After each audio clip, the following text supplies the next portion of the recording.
All right, I think we did it. Welcome all of my grots and gits. We are freaking ready to rock and roll here today. So we've got a little bit of a goal we got to accomplish. Basically, I'm heading out to a massive super major. We're gonna have 500 plus players. It's going to be a total blast. It's gonna be a couple days before the WTC. So I'm gonna be traveling over there with 7 Norwegians, and we're going to be competing for the World Championships in Warhammer. But the 2 days before that massive team tournament, I'm going to be playing in the War Master, which is a freaking awesome tournament that's going to have a massive amount of people attending. And I got to be honest with you, I'm a little bit intimidated. So we got to figure out exactly what I'm going to bring so that I can smash some people. Because you all know me, I like to crump and I like to smash. So that's what we're going to be doing. So what I've got is basically I have, call it 4 armies that I've got it narrowed down to. And I want to figure it out what I'm going to be bringing. So as I'm building these lists, I really want to hear from you guys what you are, what you think about some of the armies that I'm bringing, and we're gonna kind of just have a back and forth. Because I want to talk to you guys. I want to hear your thoughts as I construct these lists. So what it will do is it's going to help me figure out the best way that I can dominate the competition. But at the same time, it's also going to help you guys because I'm going to give you a really good insight into how I build lists specifically for a tournament. Because not all tournaments are the same, right? They're just freaking not. So that is going to be the goal here today. We got Ancient Irish Celt in the chat. Hey, bro. Thanks for reporting in. I love having you here. I'm freaking excited for the War Master. It is going to be absolutely exhausting because, I got to be honest with you, that's going to be potentially 7 or heck, even 8 games if I have to do the shadow rounds. And then I'm going immediately into 7 rounds of the team tournament right afterwards, which will be a lot, but I don't mind because holy crap, I'm just excited about it, man. I'm just super thrilled. Now, for those of you who don't know, the War Master is going to be using the WTC FAQ.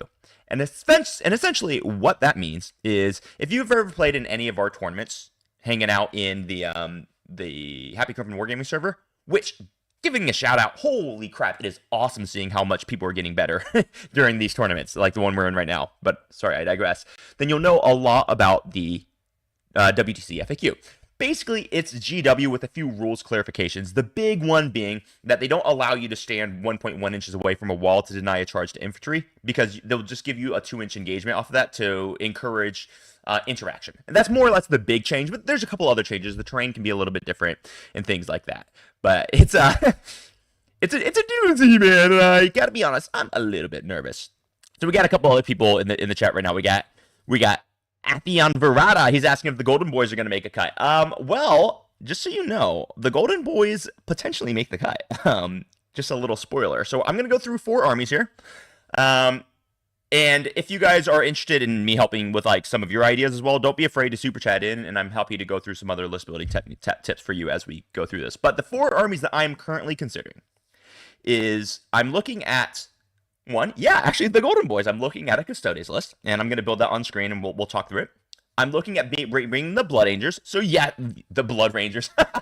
The Blood Angels. So yes, Dorian Bashaw, you're kind of right. I like the idea of the Blood Angels. Then I'm thinking about bringing a War Horde Orcs. And then I'm also considering bringing a Chaos Demons. So those are the 4 armies that I'm really strongly considering right now. And each have their own strengths. And each have their own weaknesses. And what we got to figure out today is we got to figure out which one's going to give me the best opportunity for winning the War Master so I can get my golden ticket so that I can go represent in Atlanta. We already have 2, I think we already got like 4 guys from the server who have golden tickets. So if you guys don't know, Shettel, he is my trusty admin. He is my comrade in arms. You guys have seen him on the live streams quite a bit, and he basically answers all the questions in the Discord because he's a total legend. So he is definitely going to be at the World Championship in November because he's already won his golden ticket. So I got to get my golden ticket. Just also a big shout out to Arcani.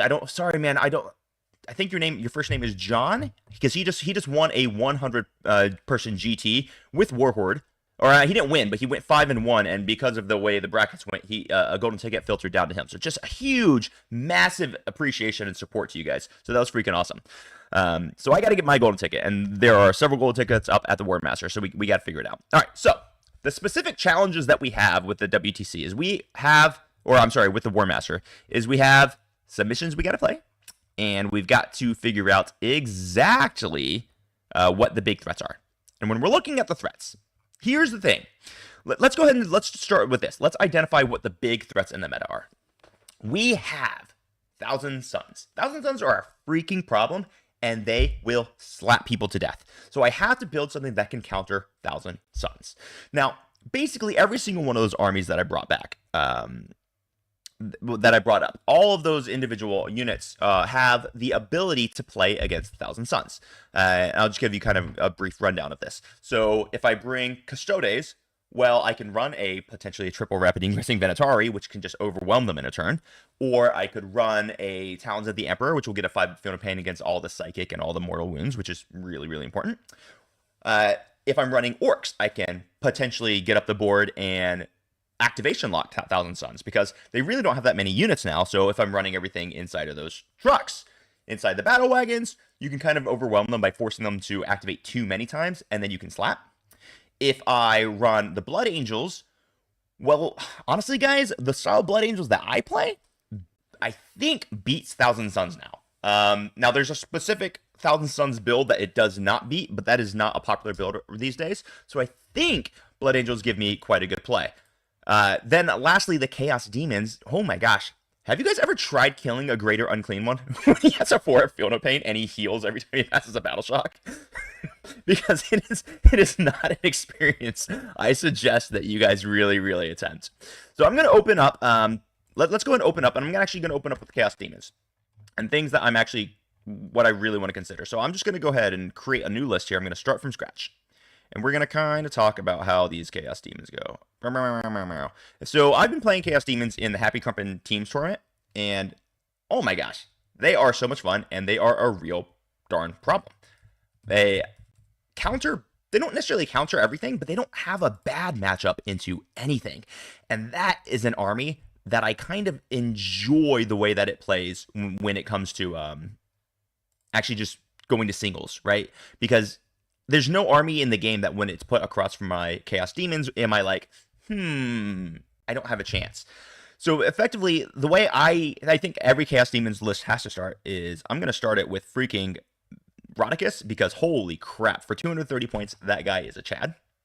And then I'm going to drop in a Greater Unclean one with the enhancement. More or less, nothing else matters to me. Nothing else is critically important to me, but those two units are going to be in the army. The reason being is because with the Greater Demons, the play gets really crazy. Because everyone's like, oh, they're so fat, they can't do anything, it's really hard to move them. Like, yeah, but you're forgetting that Demons have a 1 CP stratagem to pick up 2 units at the end of your opponent's turn if it's in the Shadow Chaos, which Greater Demons are always in their own Shadow Chaos now. And then you can 3-inch Deep Strike one of them, and you can 6-inch summon the other one. So they are way more mobile than people think. They're also very, very hard to kill. With the stacking of the buffs and stacking the debuffs, they give you lots of really, really interesting things. So Rodicus, for example, is going to have people's movement, and he's going to have your OC control, and he's going to make all Nurgle Demons +1 damage against an enemy unit. Whereas the Greater Demon, or the Greater Unclean one, is going to be giving a 6-up Feel No Pain to all Nurgle Demons, and he's making -1 toughness. So they really do stack on each other really well. If I'm just reading chat here for a moment, and we're looking at Dorian Bashaw, it just says that new recruit still has some errors. Yeah, man, absolutely. I've never seen a list builder that doesn't have a few errors. So, take that with a grain of salt, like that's just true. So yeah, always double check your list, because that's very good advice. Thanks, Dorian.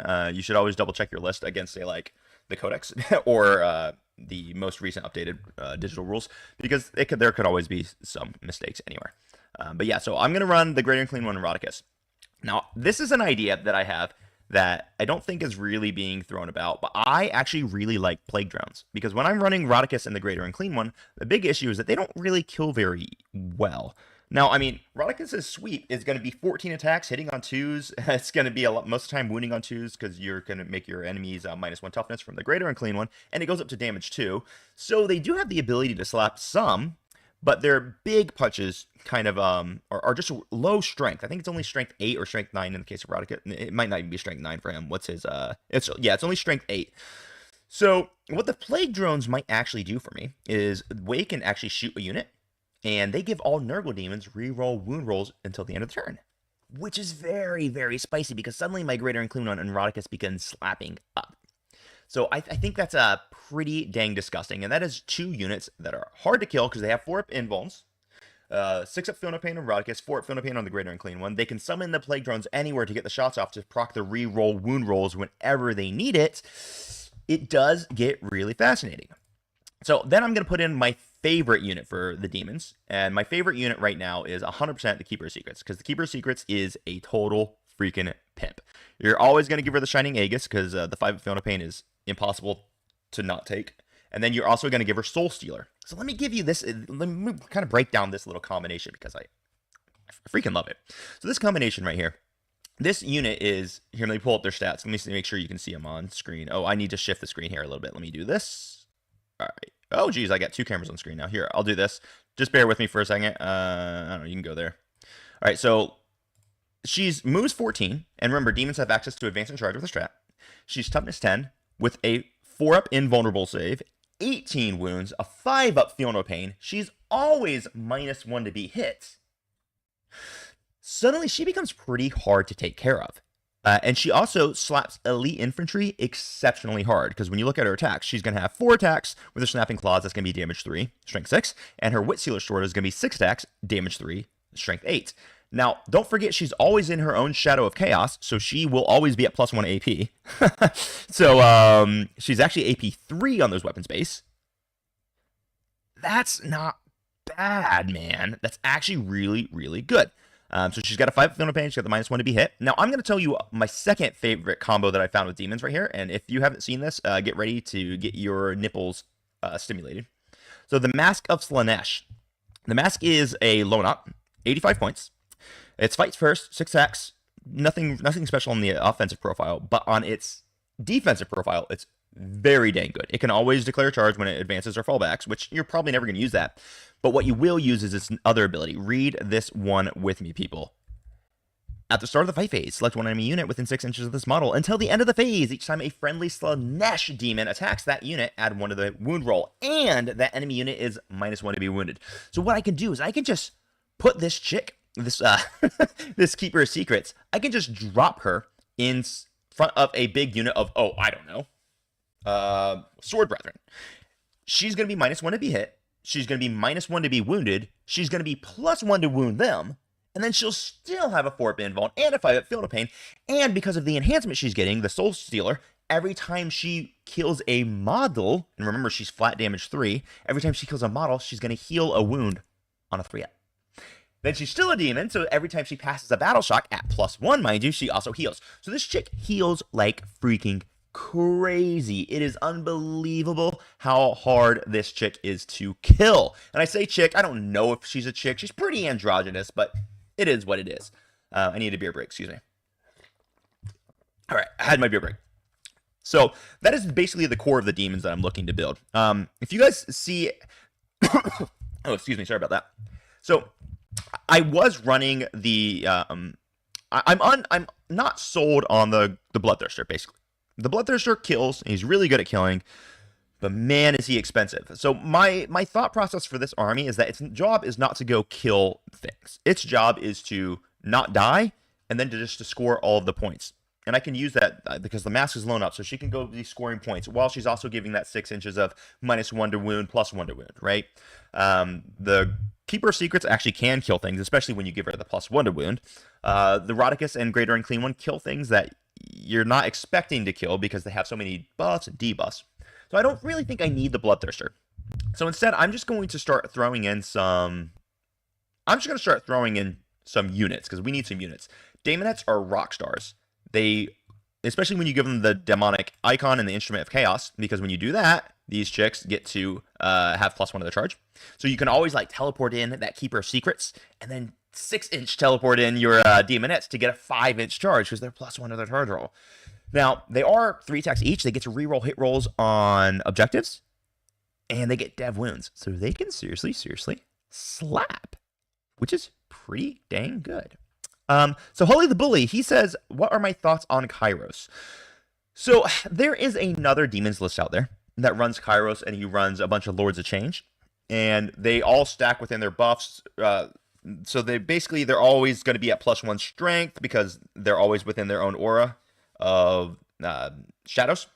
And so that can actually do a little bit of shooting damage, but it honestly just seems to me like a subpar shooting army that is kind of mobile.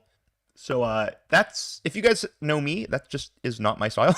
There's basically no way I would do that.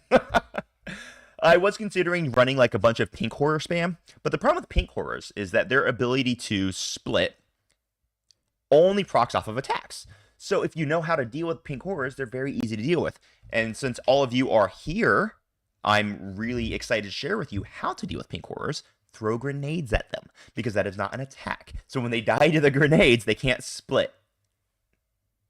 Or you throw a Doom Bolt at them if you're T-Suns. God, I hate T-Suns. Oh, I hate T-Suns right now. Oh. Or if you have a truck, tank shock them, and then they'll just die. So that's it. So let me see. So that's kind of how you deal with those things. So I think I like Nurgle, and I like the Daemonettes a ton. Now I think I got ahead of myself. I'm going to add in one more unit here, and this unit is probably going to scratch a bunch of heads. And let me explain my thought process here. And if you guys think I have a bad thought process, type it down because I want to hear about it. The Demon Prince of Chaos, the Foot Demon Prince of Chaos. I'm going to make him Khorne, and I'm going to give him Argath, the King of Blades. This guy seems like he sucks. So let me just kind of... Yes, he kind of... So if you look at his attack profile, so he moves 8, he's got a toughness of 10. He does have a 2-up armor save, which is cool because demons have no armor saves outside of the Demon Prince. So they're all 4-up invulns or 5-up invulns. So it's it's nice to have actually a little bit of armor save. He's got a pretty crappy shooting attack, and he's very expensive. And his melee attacks is, okay. It's going to be 6 attacks at strength 10, AP 2, damage 3. Since he has the enhancement, it'll always be 8 attacks at strength 12, basically, which does make him punch a little bit. And his abilities are... his ability is just so good, though. It's a 6-inch aura of stealth. Because, remember when we were talking about freaking... Alright, okay. I was talking about how hard it is to kill a greater and clean one. Let me break that one down again for you. 20 wounds, T12, 4-up invuln, 4-up feel no pain. How much harder does he become to be killed when you have him stealth, so he's -1 to shoot as well?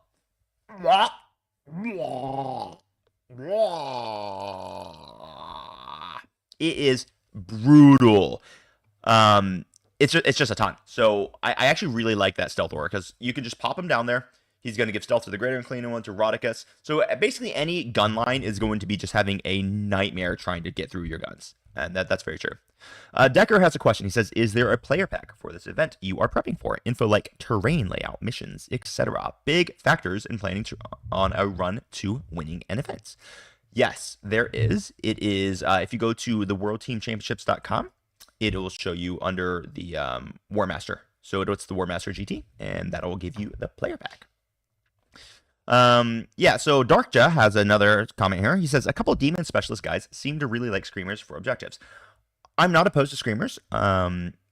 If we just took a look at these screamers here, let me see. Let me put them down here for you. These guys, the nice thing is that they're beast, and they are very fast because they move 14 inches, which is cool. So they can basically get wherever you need them. And that's dope. And so I do like the idea of them. I'm not sold on them. I don't think I need them.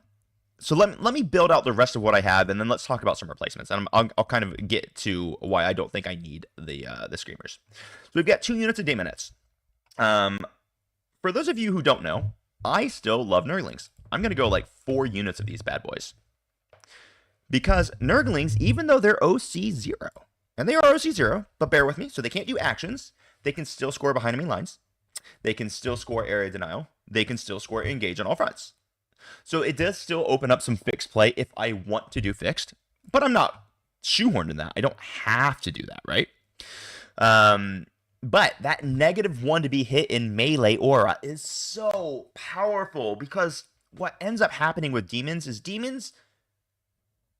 any individual demon unit is just going to die, and they're not going to do much damage, right? I mean, the Bloodthirster will do damage on his own, but outside of that, you don't have a unit doing a ton of damage.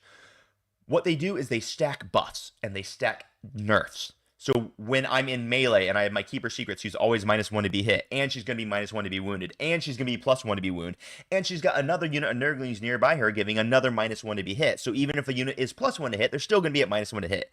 So it makes a big, big deal, and it can really ruin things.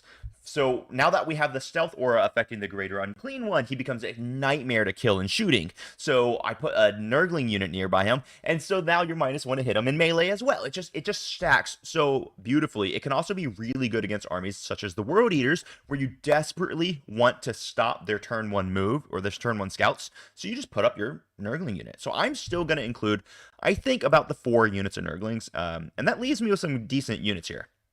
1 unit of Plague Bearers for me is a must, basically because they're going to give me sticky objectives. So they're going to give me the ability to leave my objectives in certain matchups where holding your home field just doesn't matter. So for example, if it's supply drop, you don't need your home field. Like, just F off. It's fine. Or if you're playing, let's say, honestly, even if you're playing things like Lynchman, where you desperately want to hold your home field, but let's say your opponent is already on the battlefield and they have no way to deep strike onto your home field objective, it can be really useful just to leave that thing sticky, take your Plague Bearers up, and have them come down later to do an action or something for you.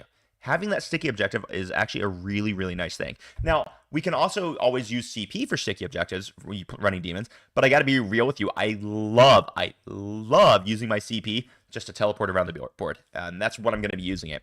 Or to give the Greater Unclean One freaking reroll 1s to his saves. Oh my gosh, that is nasty, how tough he becomes to kill.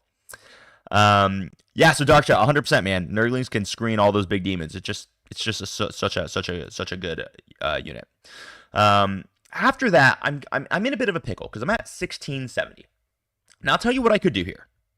I could just call it quits, and I could say, hey, let's throw in a Bloodthirster. I mean, that's a real option, right? You put a Bloodthirster, and that's your army.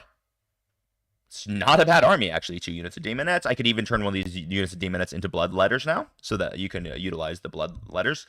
But I just don't know so you can utilize the Bloodthirster's summoning aura. I just don't know if that's the best option. I think I'm sold on the idea that I just don't need to kill with this army, so I'm not going to put the Bloodthirster in. Instead, I do want some more action, boys. So I'm going to pop in Fleshhounds. I put in 3 units of Fleshhounds. These are 5-man Fleshhounds. They can go do me actions wherever they want. They're fast. They do have 2 wounds. And just remember, so that's what I'm thinking. I like them. I don't even need 3. Maybe I only need 2 of them.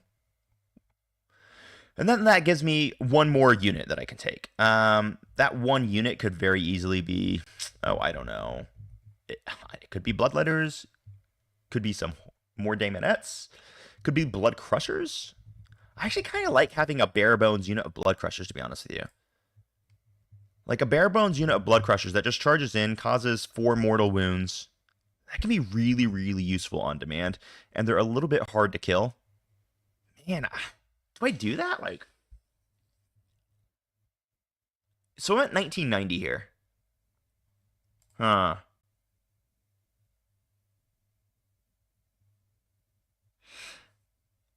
Yeah. Oh, all right. So bear with me here. So this is what I think I'll do. I'm going to drop these Daemonettes, and I'm going to have 2 units of Blood Crushers. All right, so just hear me out. So I've got Rodicus, I've got the Mask of Slanesh, I got Demon Prince of Chaos, Greater Unclean One, Keeper Secrets.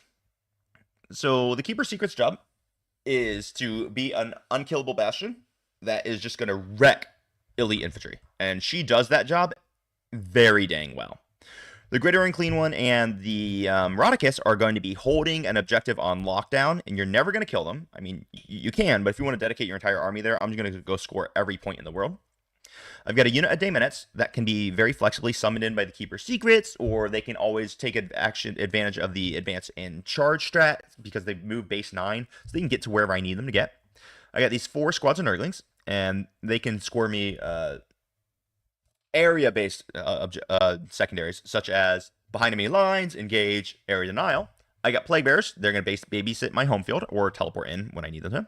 I got 2 squads of Blood Crushers. Now, I'm not 100% sold on this, but the 2 squads of Blood Crushers, they charge in, and they're going to cost like 4 mortals on the charge, and then they're pretty tough to kill. Give me time to get them somewhere else or get something else to back them up. And I've got 3 units of Fleshhounds. I might think I'm going to drop a Fleshhound. I'm going to put down a Beast of Nurgle, actually. Yeah. I'm going to drop one of the Fleshhounds and put down a Beast of Nurgle. Because the Beast of Nurgle can be summoned in from the Greater and Clean ones. And he's also just tough. Like, T9 is pretty good. I mean, he only has a 5-up invuln, so he's not like the hardest to kill. But he is annoying to kill, and you can't really split fire because you have to kill him. Because if you don't kill him, then he will completely heal. So, I think I like that. So, yeah. So, Shalesk. So, Dark Shot, that's a great option. I really enjoy considering the idea of Shalesk, but I'm already at 5 characters here. And if I go Shalesk, she's 120 and I'm at 2,000 perfectly even. What would that look like? So effectively, I would have to, say, drop a Blood Crusher and a Nurgling to do that, to afford that. And that would put me up to 6 characters. But that's going to drop me 2 units.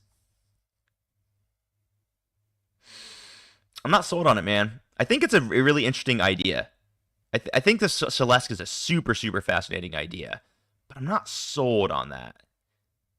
Seekers for 80 are an interesting option. But do I need them? So if you guys don't know what Seekers do, I'm just going to pull up their profile here. So just make sure you can see it. How do I center this a little bit better? Here we go. So this is what they do, okay? They are fast as hell. They move 14, and they have a scout 9. So these dudes go wherever the heck you want them to get turn 1. So I'm not sold. So actually, Darkshot, I'm not really giving that much in secondaries, right? Because when you look at it, I have 5 characters. So you would have to kill all of them to max. The mask is lone up, so it's hard to get to her. She also fights first, so you're not going to likely kill her with a 5-man MSU unit. And she's going to make you -1 to wound, and she's going to be +1 to wound you, in case you want to charge her with something like Storm Boys. And since she's lone up, it's going to be really hard to target her outside of that. Then the Demon Prince of Chaos has the once per game 3-up invulnerable save. He's got 2-up armor save. He gives the aura of stealth, so he's hard to shoot. The Greater and Clean one is going to be -1 to hit. He's going to be a 4-up invuln with a T12, with a 4-up Field of Pain, and potentially reroll 1s to save. Because, I mean, if you want to take Assassinate, you have to bet that you will kill that Greater and Clean one, and Rodicus, and Keeper Secrets. Now, the Greater and Clean one and Rodicus together make 12 on Bring It Down, but the Keeper Secrets is only 18 wounds, so she's only worth 4. So maximum you could get 16, and that's if you wipe everything. So you're really hedging your bets on can you actually wipe everything. That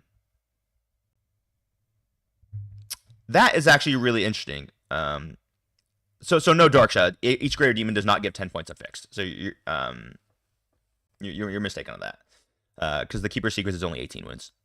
So this is actually a really interesting comment from 50 Mike. He says, do you need the Plague Drones with the Fleshhounds, Nurglings, Beast of Nurgle? I think I do.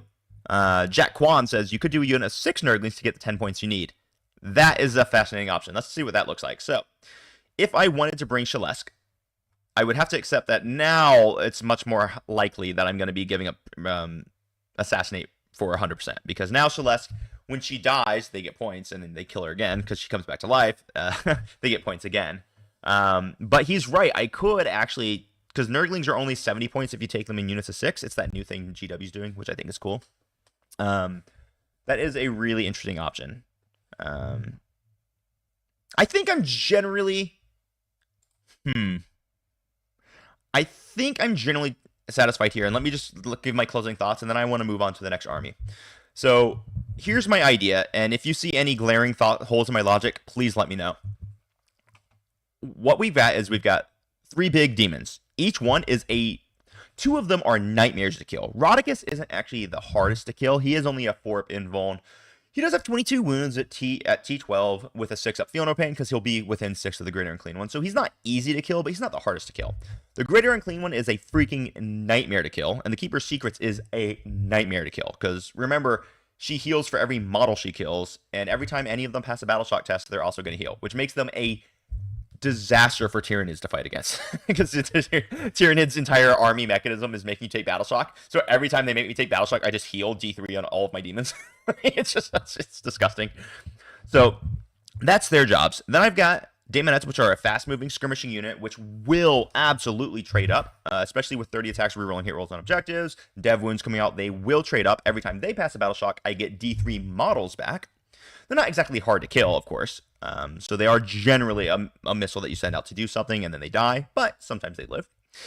4 units of Nurglings, they're going to be doing things like move blocking. They're going to be getting me secret missions because they're battle lines, so I can always use them as to get the battle line secret mission if I need it. Plague Bears are a little bit of a tougher infantry unit that is going to give me sticky objectives. 2 units of Blood Crushers that go get mortals on the charge, and they're tough enough to hold a disgusting unit in place at times, and that is just very valuable in my opinion. 3 Plague Drones, which are really going to increase the amount of damage my Nurgle Greater and Demons do, which is sick. It actually makes people seriously underestimate the damage that comes out of Rodicus, because remember, Rodicus, here, let me pull up his stats for you so you can see him. This guy, 7 attacks, strength 8, AP 3, damage 3, but when he points at a unit, and which happens in every single fight phase, he's going to give himself +1 damage against that unit. So this will go to damage 4, or he ends up at 14 sweep attacks going to damage 2, which is a lot. So I think I do like, I think I love those Plague Drones. And then lastly, I've got 1 Beast of Nurgle and 2 units of Fleshhounds, just to be getting more secondary points, tying things up. I might not actually need 2 units of Fleshhounds. I might be able to drop those for another, like, send out to kill unit, which is an interesting concept. So let's actually look at this for a second. So I could drop both of these Fleshhounds, get another Daemonettes, and then I could drop 1 unit of Nurglings and get those Seekers. That's it. Whoever commented on the Seekers, I think I like it. That's what I want to see. Yeah, I think I drop both the Fleshhounds. It gets me Seekers. Both the Fleshhounds and 1 unit of Nurglings, it gets me Seekers, and it gets me 2 units of Daemonettes. That's gold. That's money, baby. I freaking like that. I like that a lot, actually. So let me just kind of show what this final list looks like here. And if anybody is in the Discord, and if you're not in the Discord, what are you doing with your life? You should be. And you want this list, just post, and I'll post it for you. Just tag me in the Discord, and I'll post it up for you there.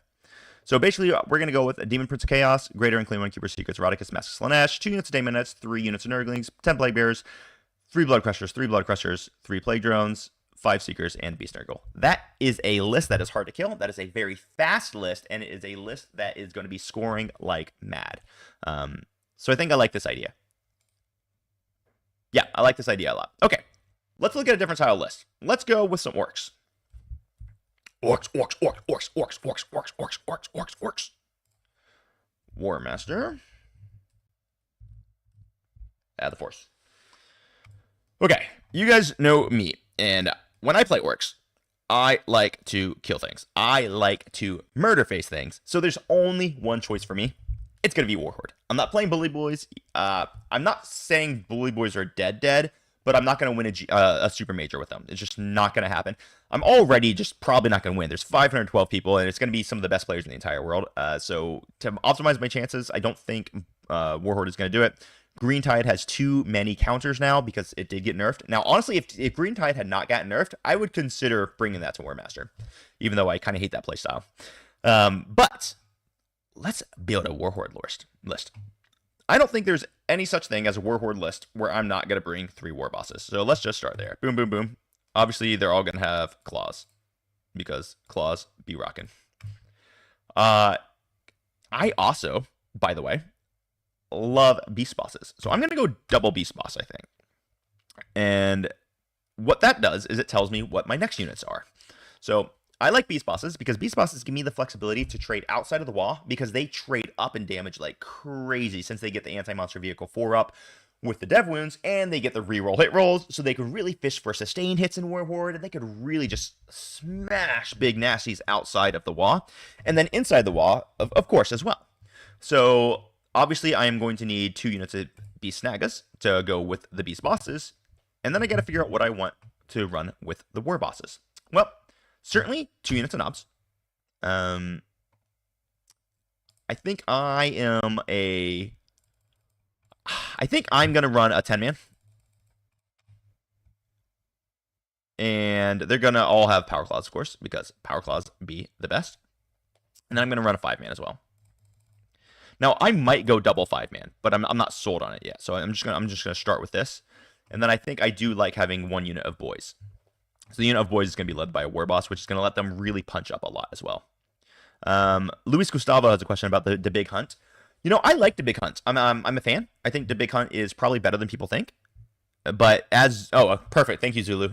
So Zulu just commented down below, and he said Big Hunt just has some matchups where there's just no use for the attachment rule, and that's why I don't want to bring the Big Hunt. But yeah, so back to the list building. So I've got 2 units of Snagas, 1 unit of boys, 2 units of Knobs. Now, this is a conversation a lot of people have all the time, and they think that you need a transport for every single unit. I disagree.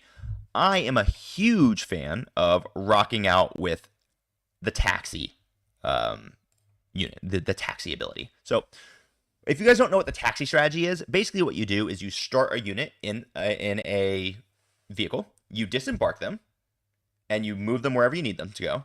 And then you embark another unit into the same transport. So effectively, you can use half the amount of transports than to move the same amount of units. So that's what the taxi is. So I taxi all the time. That being said, I do think I need minimum 2 trucks. I might need 3. So I'm just going to start with 2 trucks. And I'm not actually bringing wrecking balls on them anymore because it just makes them really hard to maneuver.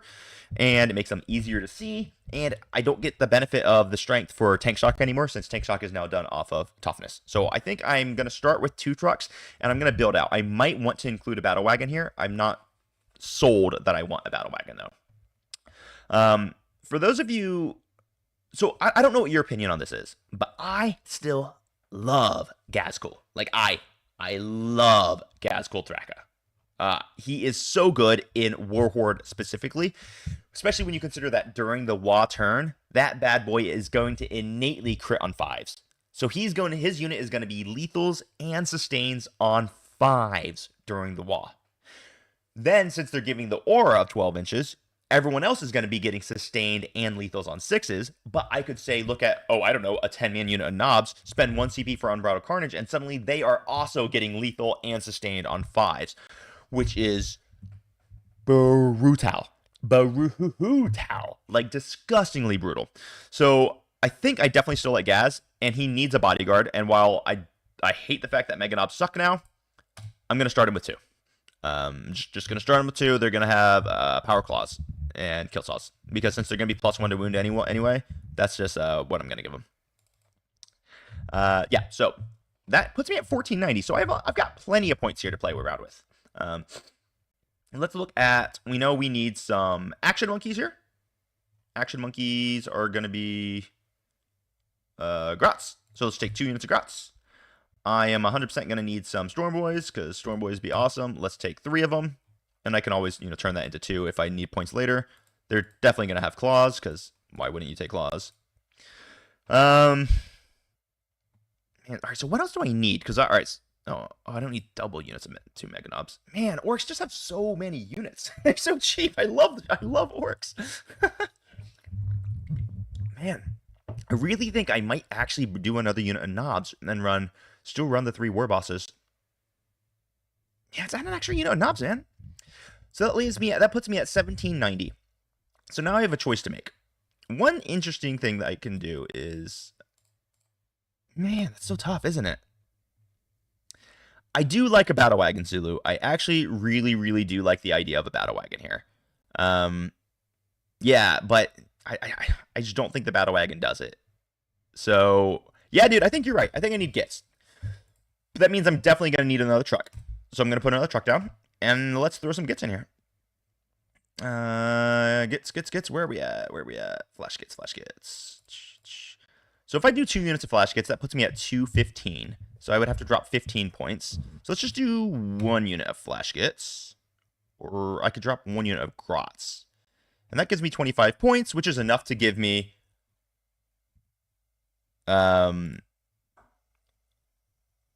follow me, lads. On the War Boss. Man.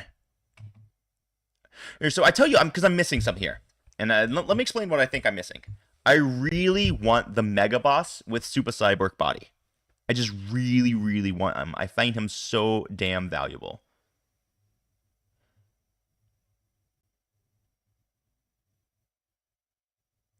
Yeah, that's what I need.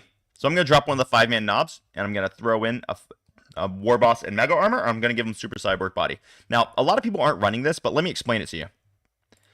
So, Super Cyborg... Fuck, you're right. I didn't put Snickrot in there. I'm going to have to figure out how to get Snickrot down there. You're right. But first off, let me go through Super Cyborg Mega Boss here. Fuck, I hate that. Anyway, now I'm cursing on stream, guys. You guys got me. Making me cursing on stream.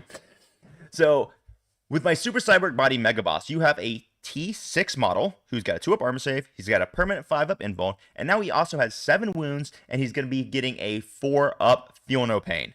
He's an infantry model, so he can move through walls.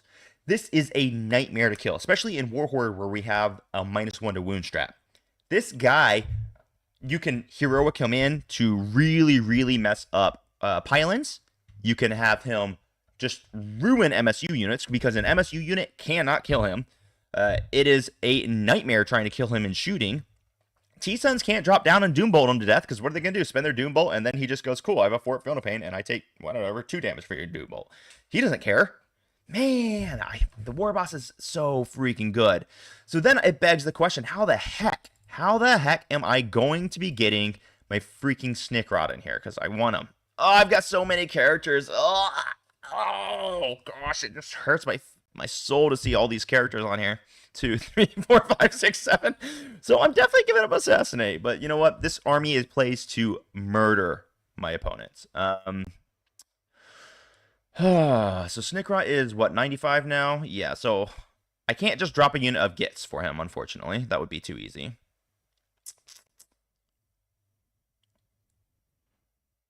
What I could do is I could drop a unit of Storm Boys and Gits, give myself more Gretchen, and put Snickrot in. How does that sound?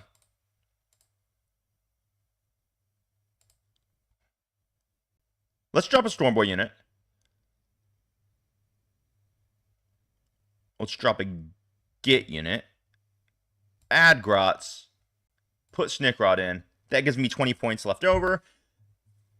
What do I do with that 20 points? What do I do with that 20 points? Do I turn that 10-man knobs into a 5-man knob squad and then have 130 points left for something else? No, I don't think I do. No, I think I keep that as a 10-man. So I have 20 points left over, and there's really not anything I can do with it. Maybe I just add a crappy Condiment Brutal. So let's take a look at this list. Tell me if I'm missing anything really big here. So we have right now we've got Beast Boss, War Boss, War Boss and Mega Armor with a Super Cyborg, Snickrot, and Gaz. So many characters. We've got 2 squads of Snaggas. We've got 10 boys. We've got 5 Gits, 11 Grots, 2 Mega Knobs, 10 Knobs, 5 Knobs, 5 Storm Boys, truck. Man, I think, honestly, I might just drop the Gits. Yeah, I think you're right. I think, actually, Zoo, you're probably right. No, Zulu's got it. I think I want 2 squads of 10 knobs. Here's how we do this. I'm going to drop these here Gits. I'm going to turn this unit of knobs into a 10-man. And then I'm going to go up to my... up to someone. Get rid of my kind but brutal. Don't need that. Oh, damn it. That puts me 5 points over.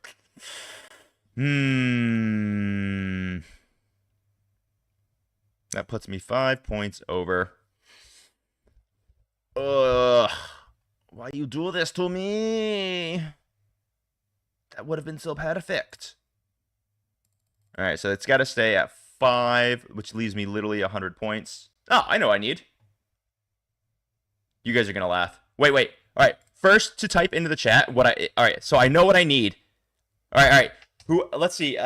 Whoever types in what I need, I'm going to read... You get to type an insult, and I'll insult myself on stream for you, okay? So give me your you get to give me your best shit talk, and I'll speak it out loud for you. All right, what? Fucking Mike got it. You got it, baby. It's 100% Defcoptas. You knew what I needed. All right, Mike, type your insult, and I'll read your shit talk out loud, because you're right. I freaking need Defcoptas, and I have exactly 100 points left over. Oh, I got my Defcopters. Oh. And the thing is, man, Defcopters are good. Defcopters are good, guys. For 100 points now, we have a unit that gives up 2 points on Bring It Down. So people aren't going to be taking that. And they absolutely slap for their points cost. Their shooting is a really big deal. And they're able to do actions. You can put them in a position where your opponent can only shoot them with bolter fire, which will not kill them, which means your opponent's going to have to shoot actual anti-tank at them a lot of times, which sucks because they really want the anti-tank going elsewhere. So I love actually the utility that Defcopters give us now. Just a super, super big fan of it. One thing that I'm still struggling with is these 3 war bosses. I might not need 1 war boss that's leading the boys. I might just want those boys to be naked. I could drop that war boss and get myself an extra squad of, say, Storm Boys, for example. That might be the play. Let me look at what that looks like. Yeah, there it is. That's the final list. That's it. Let's take a look at that. And I think now we're freaking golden. Look at this. Look at this beautiful. We've got double beast boss, double war boss, 1 war boss in mega armor with the super cyborg, and of course one of those normal war bosses has follow me, lads. We got Snicky, we got Gaz, 10 snaggers, 10 boys. The boys will not have a leader. 11 grots, 2 mega knobs going with Gaz, 10 knobs, 5 knobs, 3x5 storm boys, 3 Defcopters, 3 trucks. This is going to get me scoring. It's going to get me killing. I think I like this a lot. Zulu saying that he wrote this exact list an hour ago. Bro, I'm with you, man. I think I like this place. This could be the orc list that I go with. Okay. All right, so let's think about this. How does this list play? Well, it's got tons of units, so I can be scoring objectives whenever I need to. I could kill basically anything I need to. It actually survives surprisingly well due to the nature of dual activations. So, like, if I start our unit in a truck, I can disembark, gain 3 free inches of movement, dump them behind a ruin, and then let another unit jump inside, then move the transport up so they get wherever they need to go. Yeah, I think this works, man. I think this works quite a lot. All right, I'm going to tentatively put this here. If anybody wants to know, wants this list, I will go ahead and put it up in the Discord if you request. So just go ahead and give me a request, and I'll post it up there, and we can talk more about how it's actually going to play mission play, maybe in the Discord later on. But that is the orc list that I'm thinking about. Let's move on to the next one. This is going to be the Golden Boys, baby, because the Golden Boys are real.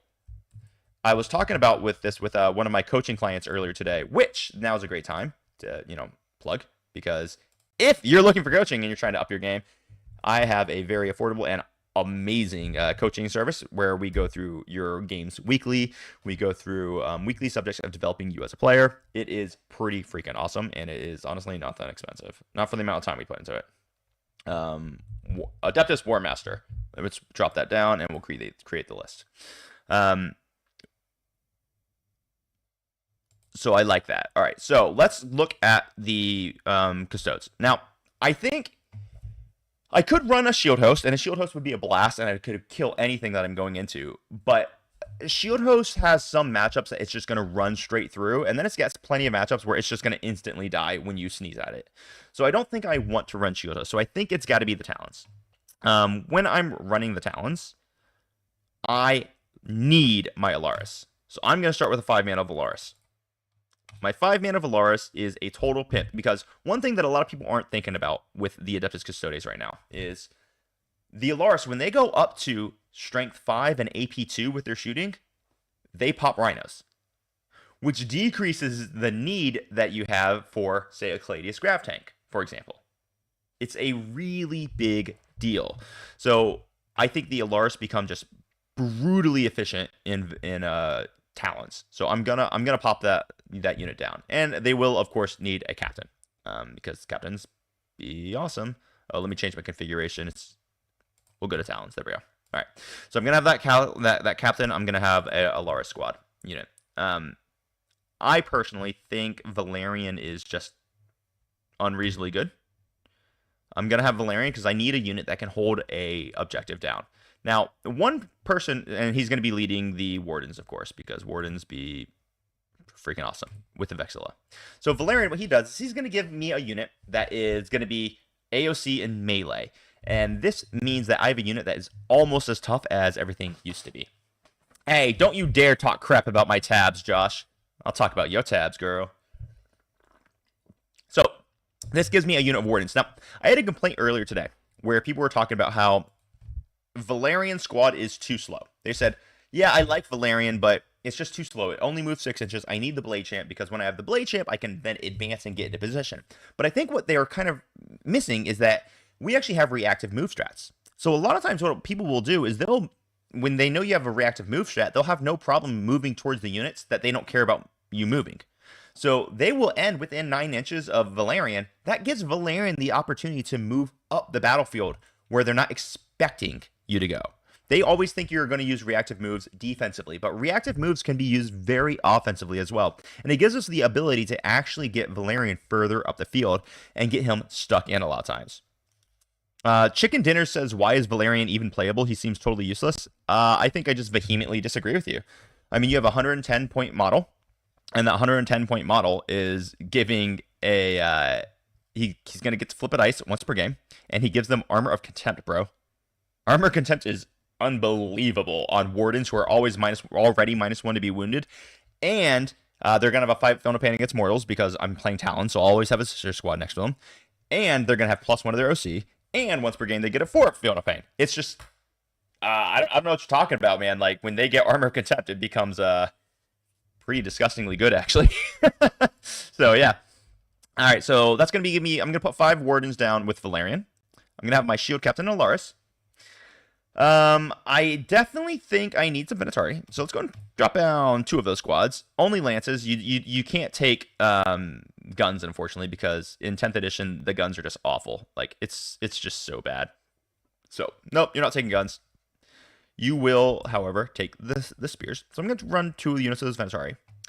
Now, as much as I hate them, and as much as shit as I have talked about these stupid grav tanks, I sadly think we do need a grav tank, because while I can get through a Rhino, for example, with the Alaris brick, I don't necessarily want to have to use them to do that, and I'd really like to be able to do it with, say, my grav tank.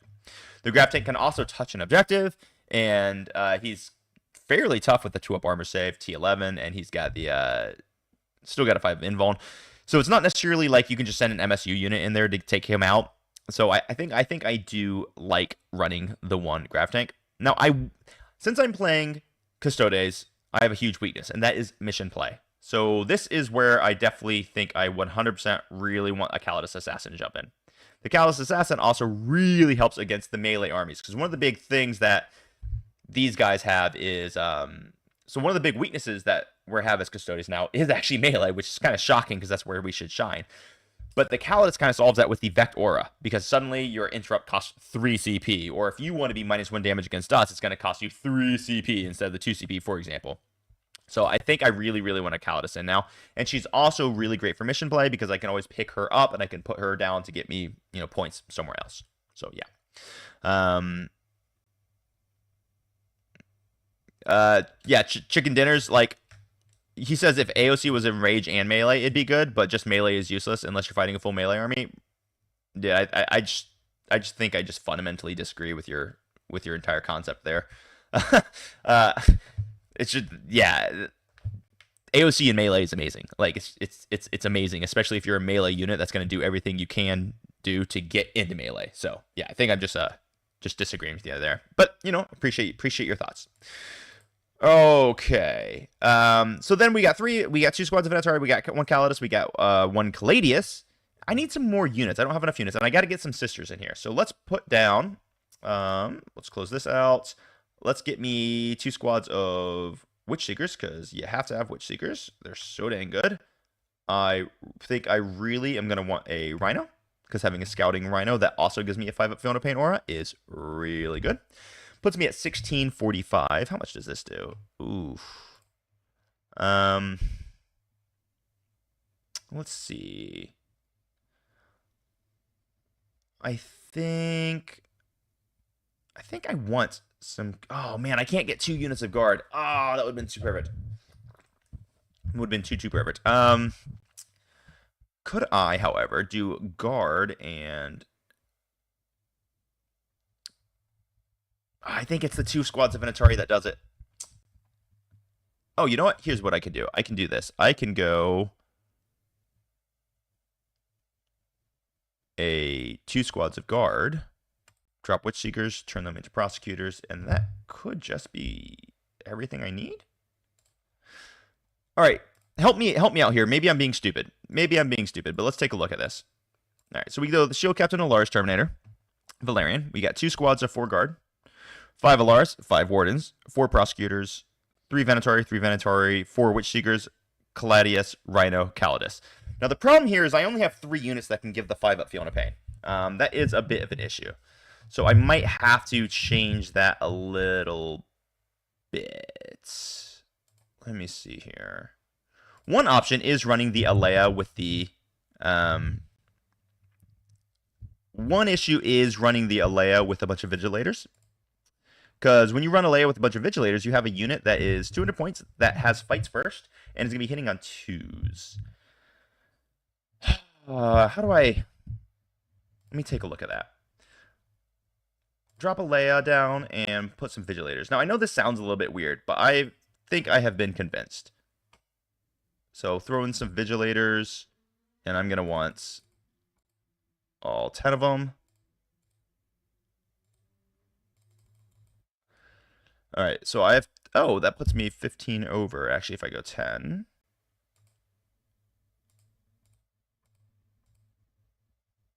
Interesting. So I can go 5 for 65. And then that gets me another squad of prosecutors. This is actually kind of interesting to me. All right, so let's take a look here. So if I throw in Alea, she's going to be giving fights first to her unit of Vigilators.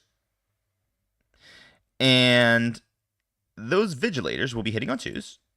It's only going to be a small unit, so they'll be hitting on 2s with 2 attacks each, strength 5, AP 2, damage 2, which makes them pretty hard to charge. It makes it hard to charge them because they do have enough output to really tear through most elite infantry units, and if not wipe them, do serious damage to them, which is a bit of an issue. Like, I would not want to charge that unit with my Blood Angels, for example, because that unit's going to kill several of my Blood Angels.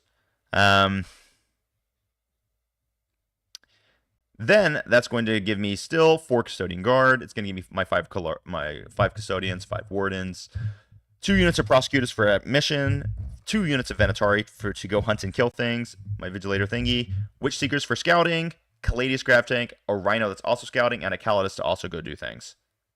Is that enough? So I'm really limiting myself to, say, 5 units of Custodes, but it does give me a lot of Sisters presence. That's an interesting idea. For my Custodian players, how do you guys feel about this? Because I really think I like that idea. Now, the question is, do I need enhancements? Because if I had enhancements... Man. I could drop on one I would have to drop an entire unit of prosecutors, but that would get me Radiant Mantle, actually. Radiant Mantle would give my Terminators -1 to be hit in melee, which can be game-changing, actually. Or it could be Aegis Protector, which can basically just save them from having to die a lot of times. Let's just drop one Prosecutor unit and give myself a Radiant Mantle. That gives me, so I'm 15 points over, which means that unit of Prosecutors turns into Witch Seekers. So I have 2 squads of Witch Seekers. Yeah, I like this. I like this. This is it. So check this out. Check this out. Here we go. All right, we got the Shield Captain and a large Terminator armor. He's got the Radiant Mantle. We've got Alea and Valerian. We have a 4-man of Custodian Guard, a 5-man of Valaris Custodes, a 5-man of Wardens, 3-man of Venatari, 3-man of Venatari, 5 Vigilators running with Alea. We have 4 Witch Seekers, a Caladius Gravity Tank, a Rhino, and a Calidus Assassin. This is really, really fascinating. So I had a question in chat, and they were saying, how does it beat demons or 1,000 Suns? Well, this kind of runs through demons, right? Because the only thing that they're really going to struggle too much to kill is going to be the Greater and Clean One. Outside of that, they'll kill basically everything else. A 5-man of your Terminators will actually kill that Keeper of Secrets that I explained earlier. So the only thing they're really going to struggle to go through is going to be that Greater and Clean One, which, okay, I mean, that's a hard unit to kill, so okay, I respect that. Like, it just is what it is. 1,000 Suns, the entire army is going to have protection against all of their mortals and all of their dev that they put out. All of my sisters are going to have anti-psyker 4-up with dev, or 5-up with dev wounds on their great swords, and then they're also going to have a 3-up protection against all their psychic abilities. So while it's not necessarily the best army in T-Suns, it does have a reasonable counterplay into T-Suns.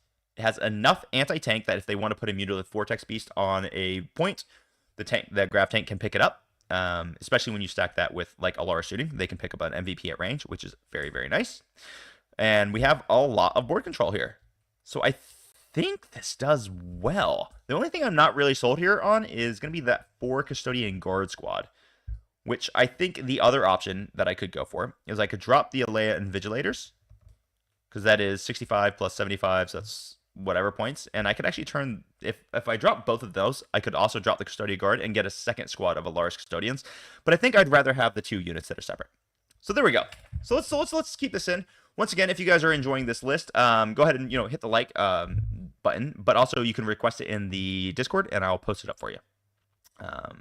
So let's go into my last list. Now, fair warning, this last list is probably going to be, it's going to be between this, I don't know, man. Hell, I'll have to figure it out. I'll have to compare all of these lists after I'm done with the stream, and I'll have to figure out exactly what I'm going to take. But let's talk about some Blood Angels that I can bring. War Master Blood Angels. Add a force. So I have a list that needs to run into everything. Well, the bottom line is the Sanguinor is the best thing ever that's ever been created. He's so freaking good. If you know what the Sanguinor does, basically he has fights first, and he will drop down. And when he drops down at the end of your opponent's charge phase, so after your opponent is done completing all of their charges, the Sanguinor gets to drop down within engagement range of any of those units that charged. Now, please note, it doesn't say out of engagement range of non-charging units. It just says within engagement range of a charging unit. So it's very flexible where he gets to go. He then has fights first with 8 attacks at strength 6, AP 3, damage 2. So he can really, really, really ruin charge plans. He can also really, really ruin pile-in plans. He's got a lot of ability to actually screw things up for your opponent a lot. So I start with Sanguinor, even though he's very expensive. He's also very easy to kill, but he's blown up with 7 wounds, 2 up armor save. So I'm going to start with Sanguinor there. Then the next, like, I think just automatic thing that you have to take is you're going to take Lamarte's, and you're going to take the 10 jump pack Death Company Marines, because you're just insane if you don't. It's unbelievably good, and I just don't see how you choose not to bring this unit. It's very expensive. I mean, it's a 400-point unit, but it's all -1 damage. It has a 6 at Fiona Pain. They reroll all hit rolls in melee and in shooting. I think it's just too good not to have. So I'm gonna start with that squad there. Um, a catch-all list. A catch-all list. Man, I gotta be honest with you. I think I just, I've tried to get away from it, guys, but I've been every time I play it, it's just having a unit, an army that is all jump packs it's hypnotic. It's absolutely hypnotic for Blood Angels.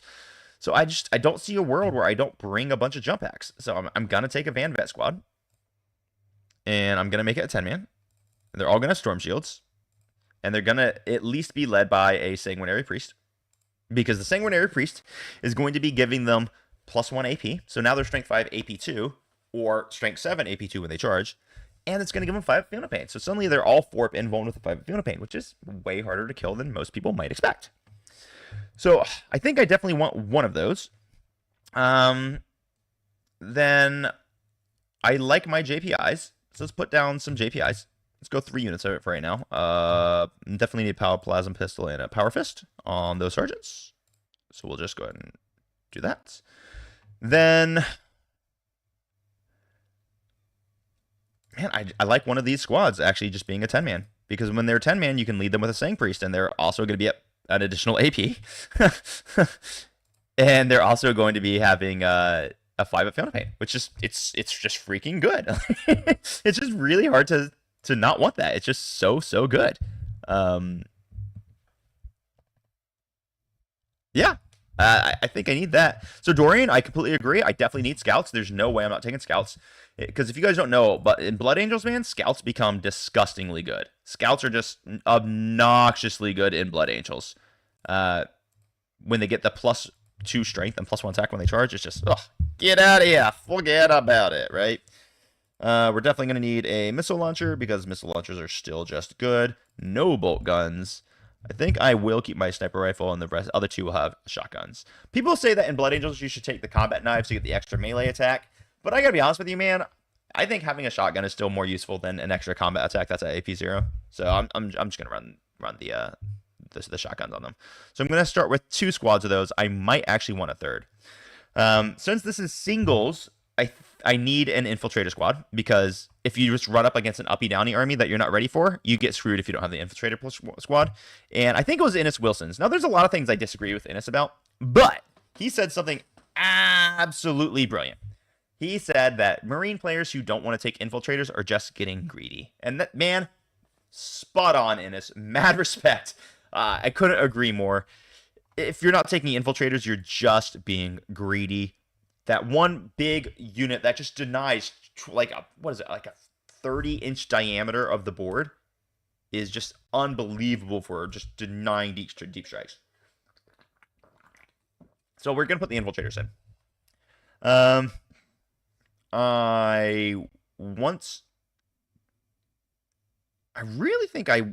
So I've been playing with this Death Company Dread a ton.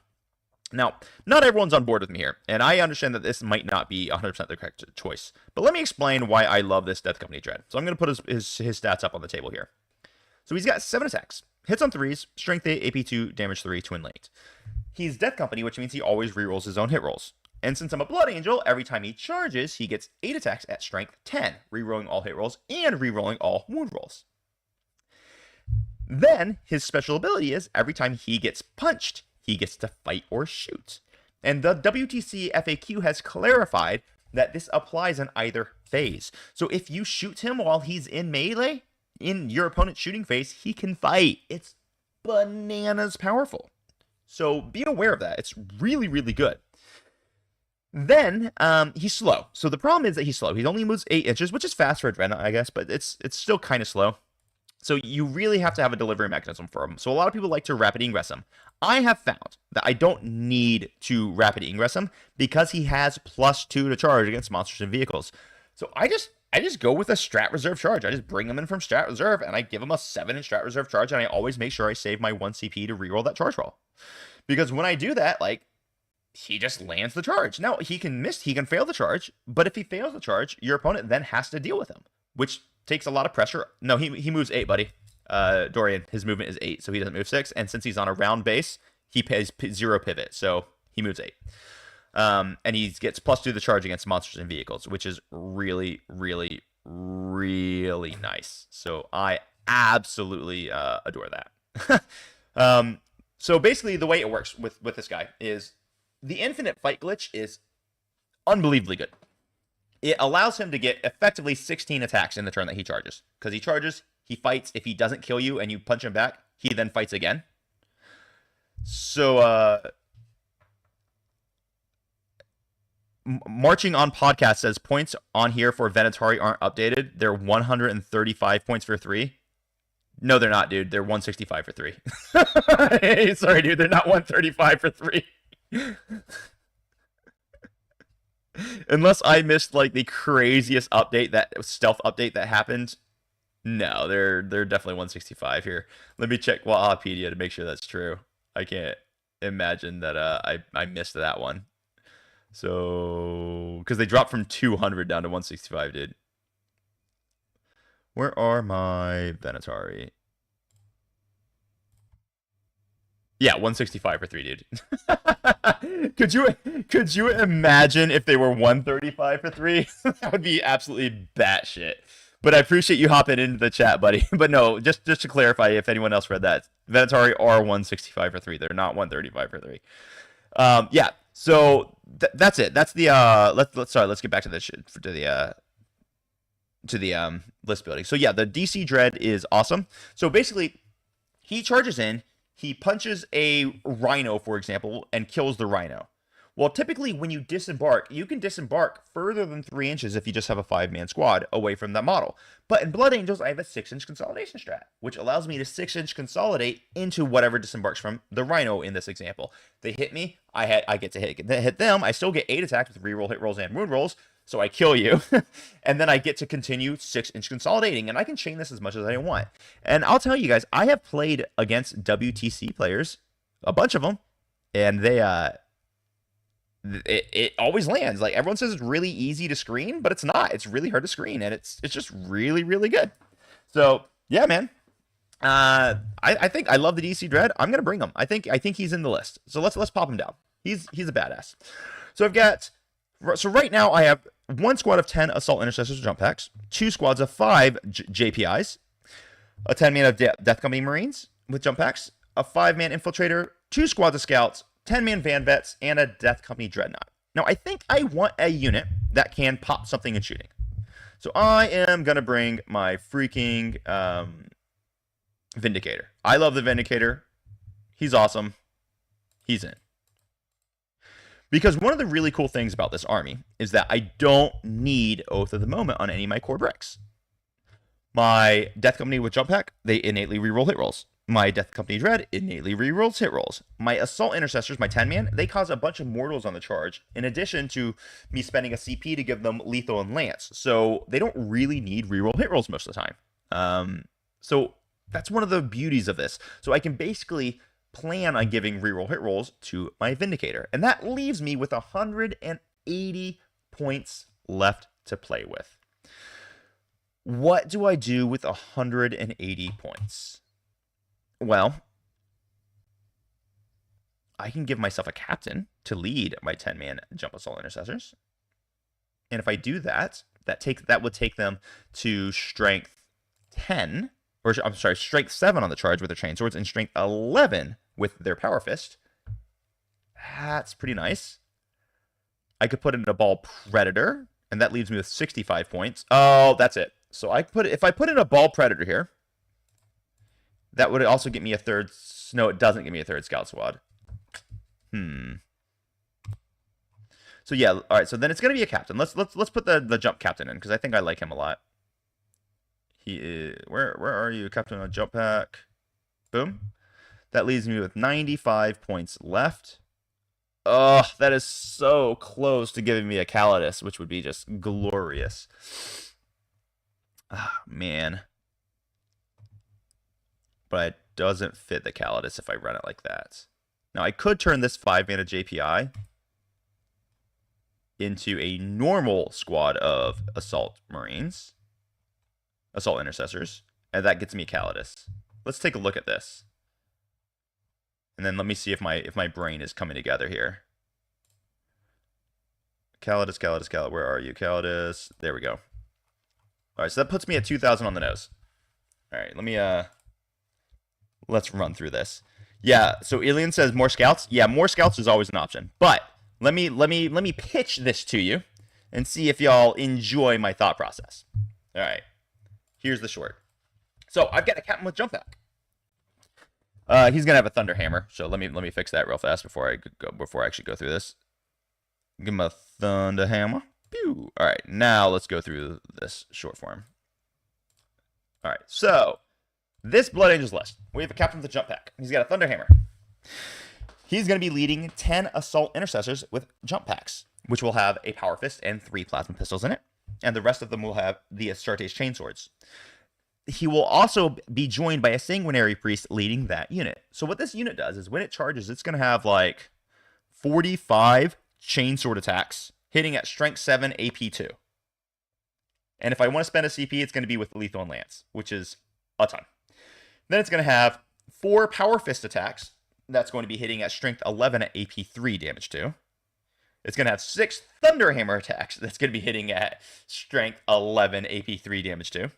And then lastly, you'll have 6 more chainsword attacks hitting on 2s at strength 7 AP 2 damage 1.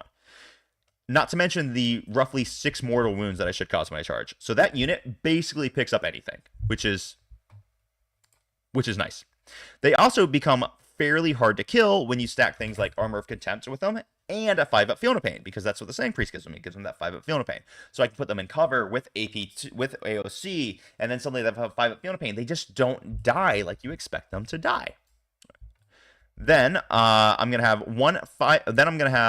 another Sanguinary Priest, and he's gonna be leading a squad of Van Vets. And so the Van Vets will also go up to AP 2, and there will be a 4-up invuln with a 5-up Field of Pain, which is very tough to kill. Now, it doesn't mean it's impossible to kill, but what it can do is it can tie up an enemy army for long enough for me to get the rest of my army into position. I have 5 Assault Intercessors just on foot, and these will be useful because some of the missions will have like swift actions, so I'll be able to advance and do actions with them. They also hit really hard for a late game unit that's still probably going to be alive. They can also babysit my home field objective. Remember, they reroll wound rolls of 1, or when it's on objective, they reroll wound rolls. So they actually do punch up just without any support, which is kind of cool. And they just give me the 5 points I needed so that I can also fit the Custodes in. Then I've got a normal 5-man JPI squad, a 10-man Death Company Marines with jump packs led by Lamartes. So they're all going to have Power Fist, they're all going to have Melta Pistols, pew pew pew. And they always reroll all hit rolls. They're always -1 damage, and they have a 6-up Field of Pain. These guys are a nightmare to deal with. So it moves fast as heck, and it slaps super, super hard.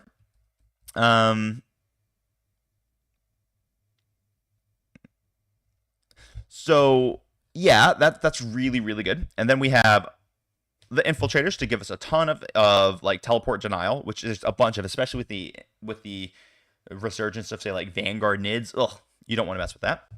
2 squads of scouts.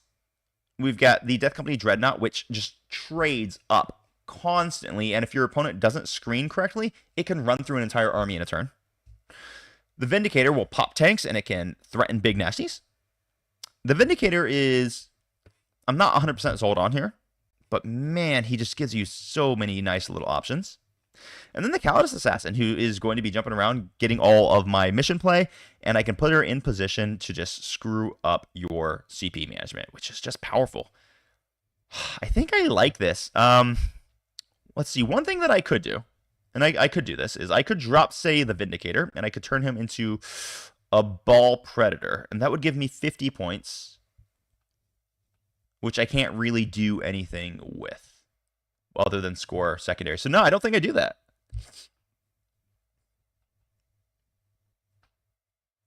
So JMTH, he wanted to ask about dropping the Sanguinor for Dante and the Van Vets. Bro, I like that idea, but I don't want to put Dante. If I did it, I would have to keep the Sang Priest, right? Because the second you drop the Sang Priest from that unit, without the 5-up Field of Pain, they drop like flies to say any mortal wound output. So the Van Vets need the 5-up Field of Pain. So if I wanted to do that, I would need to keep the Sang Priest, which that makes that a very, very expensive unit. I'm not saying it's not good. I just don't know if it's what I need in singles.